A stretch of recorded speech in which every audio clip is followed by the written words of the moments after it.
বন্ধুরা কেমন আছো তোমরা? সবাই নিশ্চয়ই ভালো আছো। আর এই যে ধান দেখতে পাচ্ছ পিছনে, আর এই যে ঝাড়া হবে ফুটকো মেশিনে, কিভাবে ঝাড়া হয় তোমাদেরকে আজকে দেখাবো।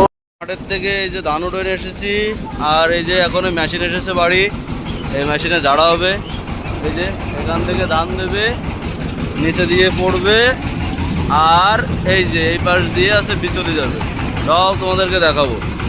বন্ধুরা ধান ঝাড়া শুরু হয়ে গেছে। এই যে এখান থেকে এই যে ধান দিচ্ছে, আর ওই যে এই পাশ থেকে বিচলি, আর ধান পড়ছে এই জায়গা থেকে।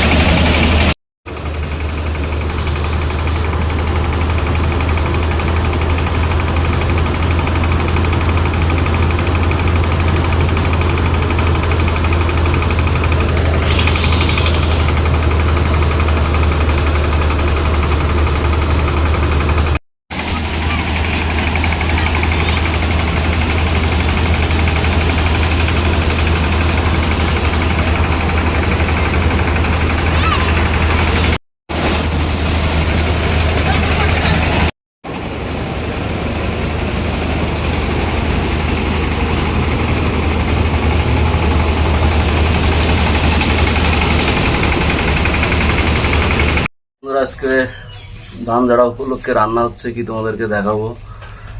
আমি যে এখন রান্না করে আছি, মা কিছুটা রান্না করছে আর আমি করবো। সো দেখতে থাকো ভিডিওটা। খাসির মাংস এই যে রান্না হচ্ছে, এটা ঝোল মাংস হবে। আর এই কড়াইতে যে মশলা ভাজা হচ্ছে, আর এর পাশে পোলাও হবে, চাল ধরে গেছি, আবার শাক আছে। সো বন্ধুরা, এ হচ্ছে আমাদের গ্রামের রান্নাঘর। কি কি রান্না হচ্ছে এটা তো তোমাদেরকে দেখালাম। আর আমার চ্যানেলটা অবশ্যই সাবস্ক্রাইব করবে আর আমার পাশে থাকবে, আর ভিডিওটা তোমরা দেখতে থাকবে, কারণ ভিডিওটা তোমরা কেউ লং ভিডিও দেখছো না। আর কোন জায়গায় কোন ভুল আছে এটা অবশ্যই আমাকে জানাবে। সো সবাই, সো বন্ধুরা ধান ঝাড়া এখন শেষ। এখন এই যে গোছ গাছ করতে হবে, আর আকাশে প্রচুর মেঘ। আর ওই যে আমার বাবা বিচলি ছাড়াচ্ছে। তো সবাই ভালো থাকবেন, আর আমার আজকের এই ছোটো ব্লগটি সবাই দেখবেন। আমার চ্যানেলটি অবশ্যই লাইক কমেন্টস এবং সাবস্ক্রাইব করবেন, কারণ আপনারা কেউ সাবস্ক্রাইব করছে না, এই জন্য আমার চ্যানেলটি কিন্তু সামনে আগাচ্ছে না। তো সবাই সাবস্ক্রাইব করবেন এবং সবাই ভালো থাকবেন। ধন্যবাদ।